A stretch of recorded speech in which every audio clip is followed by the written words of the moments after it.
सिंध सां चाह असांजी फितरत आहे।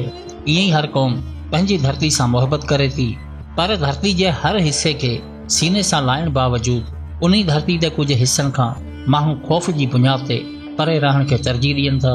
अहिड़ा ई कुझु इलाइक़ा सिंध में बि मौजूदु आहिनि जिते आम माण्हू राति जो अकेलाई में वञण खां लड़ाईंदा आहिनि। अॼु ज़िक्र कंदासीं सिंध जे उन्हनि पुरइसरार इलाइक़नि जो जिते ख़ौफ़ जी लहर अञा बि पंहिंजो वजूद रखे थी। आउं आहियां अज़ीज़ ज़ौर ऐं मां आहियां ग़ुलाम सैयदा फ़ातिमा ऐं तव्हां ॾिसी रहिया आहियो अज़ीज़ ज़ौर ऑफिशियल फेसबुक पेज।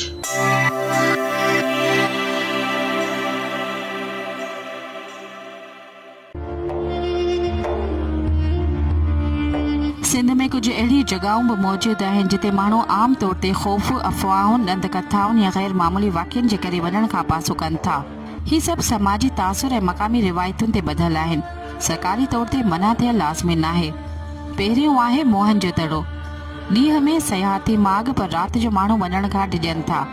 सबबु अजीब आवाज़, साया, रूहानी मौजूदगी। मक़ामी माण्हू चवनि था त राति जो उते ख़ामोशी बि ख़ौफ़ पैदा कंदी आहे। ॿियो आहे कराची जो हाले जी ढंढ भरिसां जंगली इलाइक़ो। हिते राति जे वक़्तु वञणु माण्हू मौत खे दावत ॾियणु सम्झनि था। सबबु जिननि जूं कहाणियूं ऐं गुमशुदगियूं। हिते ख़ौफ़ जो असरु एतिरो आहे जो माहिगीर बि राति जे वक़्तु अकेलो नथा वञनि। टियों आहे कोट डीजी किलो। तारीख़ी किलो पर राति जो ख़ाली ऐं ख़ौफ़नाक। हिन किले में राति जे वक़्तु अकेलो वञण जे कंहिंजी बि हिमत नथी थिए। सबबु सिपाहियुनि जा साया, ज़ंजीरुनि जा आवाज़। मक़ामी माण्हू शाम खां पोइ किले में वञण खां लहराइनि था।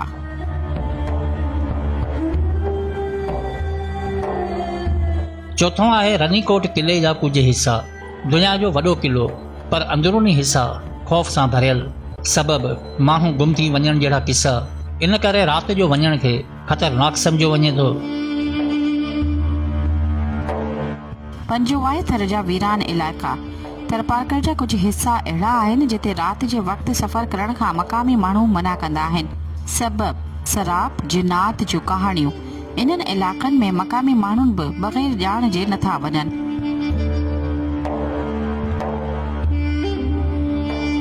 छहों आहे शाहबंदर भरिसां वीरान सामूंडी इलाइक़ा। सिजावर ठटे जी उहा सामूंडी पटी जेका राति जो ख़ौफ़ जी अलामत बणिजी वञे थी। सबबु ॿेड़ियुनि जो गाइब थियणु। माण्हुनि जे चवण मूजिबि समुंड हिते महिरबान नाहे। ऐं सतों आहे कराची जा कुझु पुराणा क़ब्रिस्तान। मसलन मेवाशाह क़ब्रिस्तान। हिते आम माण्हू राति जो वञण खां सख़्तु डिॼनि था। सबबु अजीब आवाज़ ऐं हरकतूं। ज़हन में रहे त इहे सभु जॻहियूं साइंस या हुकूमत तरफ़ां ख़ौफ़नाक करार नाहिनि ॾिनल, पर लोक कहाणियुनि, नफ़्सियाती असर ऐं नसल दर नसल ॿुधायल किसनि सबबु माण्हुनि में ख़ौफ़ मौजूदु आहे। माण्हू अक्सर चवंदा आहिनि त उते कुझु आहे, पर हक़ीक़त में उते संदन ई ख़ौफ़ बीठल हूंदो आहे। कुझु माॻ इंसान खे नुक़सान नथा पहुचाइनि, पर इंसान जे अंदरि लिकल डप खे ज़ाहिर करे छॾींदा आहिनि। इल्मी खोट ऐं तहक़ीक़ न हुअण सबबु सजन जा ख़ौफ़ अञा ताईं असांजे ज़हननि ते हुक्मरानी कनि था। यादि रखो त राति जॾहिं डिघी थी वञे ऐं को शाहिद न हुजे तॾहिं दिलि पाण खे ई किस्सा ॿुधाइण लॻंदी आहे। छो त जिते इल्म जा रस्ता ख़तम थियनि था उते अफ़वाहुनि जा दौर शुरू थियनि था ऐं माण्हू ख़ौफ़ खे सच सम्झी मोटी अचनि था।